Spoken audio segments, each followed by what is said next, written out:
नक्कीच नम्रताजी, आज सकाळपासूनच अक्षय शिंदे आहे तर त्याच्या पोस्टमॉर्टमसाठी शवविच्छेदनासाठी जे जे रुग्णालयामध्ये ते त्याला घेऊन जाण्यात आलेले होते आणि त्यानंतरच आता जे जे रुग्णालयामध्ये हा शवविच्छेदन प्रक्रिया आहे ती संपूर्णपणे पूर्ण झाली आणि त्यानंतर आता ठाण्यातील सिव्हिल हॉस्पिटल येथे पुन्हा घेऊन जाण्यात येत आहेत।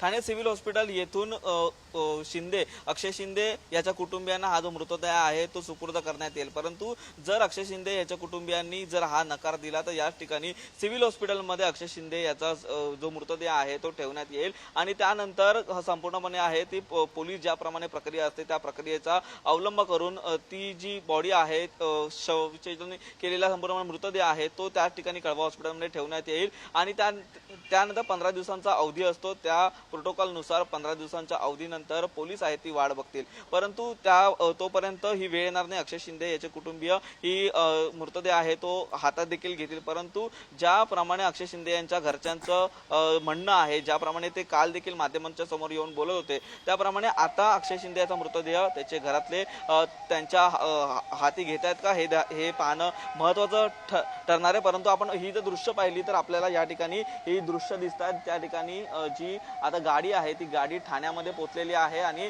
काही वेळातच ही गाडी आता सिव्हिल हॉस्पिटल येथे पोहोचणार आहे आणि याच गाडीमध्ये आहे ते अक्षय शिंदे यांचा शवविच्छेदन झालेला मृतदेह आहे तो ठेवण्यात आलेला आहे। प्रिलिमिनरी रिपोर्ट आहे तो पोलिसांनी मागितलेला आहे आणि त्यानंतर काही तासातच या संपूर्णपणे जो 8 पानाचा अहवाल आहे, जो रिपोर्ट आहे शवविच्छेदनाचा, तो या ठिकाणी पोलिसांच्या डॉक्टर आहेत ते पोलिसांना देतील। तोपर्यंत पाहायचं झालं तर या संपूर्णपणे प्रक्रियेमध्ये अक्षय शिंदे यांचे कुटुंबीय आता काय एक भूमिका घेतात हे देखील पाहणं आता महत्त्वाचं ठरणार आहे। नम्रताजी। निखिल, धन्यवाद या सगळ्या माहितीबद्दल।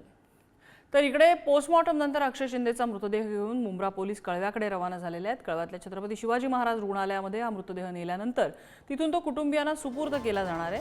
दरम्यान या एन्काउंटर प्रकरणाचा तपास आता सीबीआय करणार आहे, यासाठी सीबीआयचं पथक मुंब्र्यात दाखल झालंय। सीआयडीचे अधीक्षक या प्रकरणाचे या तपासाचे प्रमुख आहेत। फॉरेन्सिक टीमने घटनास्थळी जाऊन संपूर्ण परिसराची पाहणी केली होती आणि त्यानंतर आता फॉरेन्सिक टीमकडून आढावा घेतल्यानंतर सीबीआयच्या पथकाकडून पुढील तपासाला सुरुवात झाली आहे।